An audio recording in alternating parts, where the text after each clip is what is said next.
Hello everyone. Today I want to talk about a kind of stress that most people never identify because it doesn't feel like stress. It doesn't come with a racing heart or sweaty palms.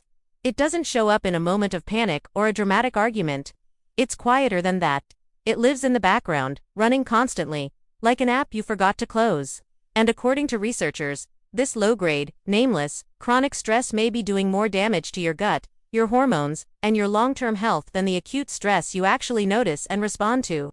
That's what I want to unpack today. Let me describe what this stress actually looks like in real life, because I think most of you will recognize it immediately. It's the feeling of being mildly behind all the time, the faint guilt of not having done enough at the end of the day, the low hum of financial uncertainty, the social comparisons that happen almost automatically when you open your phone, the sense that you should be further along than you are. None of these things feel like stress in the classic sense.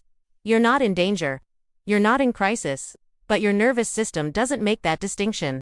It reads all of these signals as mild but persistent threat, and it responds accordingly, keeping your cortisol levels just slightly elevated, almost indefinitely. According to research, this pattern of chronically elevated but non-acute cortisol has a profoundly different effect on the body than short, sharp stress responses.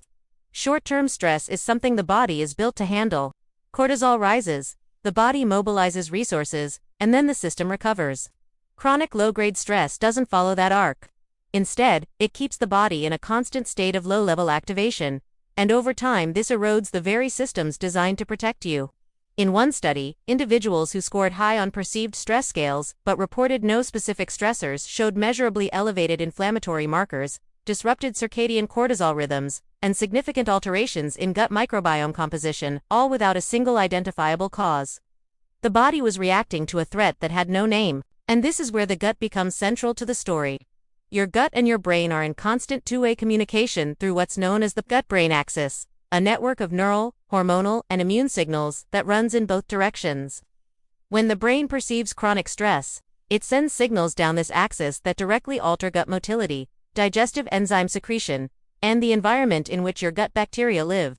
According to research, sustained cortisol exposure reduces the population of lactobacillus and bifidobacterium strains in the gut, the same bacteria that produce calming neurotransmitters, regulate serotonin availability, and help maintain the integrity of the gut lining. So, the stress changes your gut bacteria, and those altered gut bacteria send signals back up to the brain that reinforce the stress response. It becomes a self-sustaining loop. The gut is both a victim of this stress and an amplifier of it. What makes this particularly striking is that the physical consequences are real and measurable even when the person experiencing them can't point to a cause. Bloating, irregular bowel movements, food sensitivities that seem to appear out of nowhere, persistent fatigue, skin flare-ups, difficulty sleeping despite feeling exhausted. In one study, these symptoms were examined in a cohort of young adults with no diagnosed conditions, and the strongest predictor of symptom burden was not diet, not exercise, not sleep duration in isolation. It was perceived psychological stress, specifically the low-grade, ambient kind. The kind that doesn't have a name. I think what makes this so difficult to address is that we've built an entire culture around normalizing this state. Being busy is a badge of honor. Feeling overwhelmed is just what adulting looks like. Rest is something you earn, not something you schedule. And so the stress accumulates without ever being recognized as stress, and the body pays the price quietly for years before anything reaches a threshold that gets clinical attention. By that point, the gut microbiome has been reshaped, the cortisol rhythm has been flattened, inflammatory pathways have been upregulated, and the person is usually told to manage their diet or exercise more, without anyone ever addressing the underlying driver. According to research, even simple, consistent nervous system regulation practices, not meditation retreats or dramatic lifestyle overhauls, but small daily inputs like deliberate breathing, limiting passive phone use, eating without screens, or spending time in natural light, can meaningfully shift the autonomic balance from sympathetic dominance back toward parasympathetic activity. This matters enormously for gut health because digestion is a parasympathetic function. Your gut literally cannot digest properly when your body believes it is under threat. In one study on this topic, participants who introduced a 10-minute daily breathing protocol showed measurable reductions in gut permeability markers over 8 weeks. Not because of what they ate.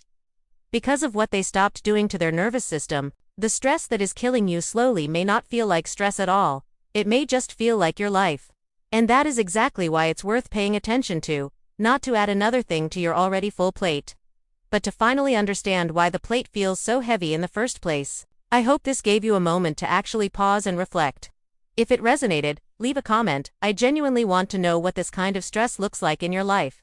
Hit the like button if this was useful, and if you're new here, NutriFlow is where we connect nutrition science to the things you actually feel every day. Subscribe and turn on the bell so you don't miss the next one. See you soon.